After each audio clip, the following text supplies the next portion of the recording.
दोन्ही बंधूंची युती म्हणजे प्रीती संगम आहे असं संजय राऊत यांनी विधान केलं।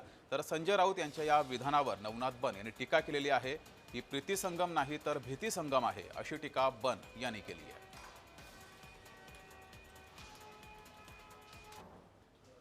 बघा, महाराष्ट्रामध्ये भाऊबंदकी व्हावी असं काही लोकांना सतत वाटतं प्रत्यक्ष। मग त्या भाजपला वाटतं मिंद्यांमध्ये भाऊबंदकी व्हावी, मिंद्यांना वाटतं अजित पवारकडे भाऊबंदकी व्हावी, आणि भाजपला वाटतं की संपूर्ण देशामध्ये भाऊबंदकी व्हावी आणि आम्ही राज्य करावं, फोडा झोडा आणि राज्य करा, ही भाजपची नीती आहे। पण या सगळ्यातून आम्ही आता बाहेर येऊन हा प्रीतिसंगमाचा प्रयोग करतो आहोत ना, त्याच्यामुळे त्यांच्या पोटात दुखत आहे।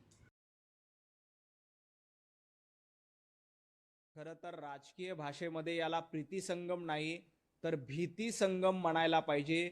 दोन भाऊ घाबरून भीतीपोटी एकत्र येत आहेत, याला संजय राऊतजी प्रीतिसंगम म्हणत नाहीत तर भीतीसंगम म्हणतायत, आणि हा भीतीसंगम आहे हे महाराष्ट्रातल्या जनतेला ठाऊक आहे।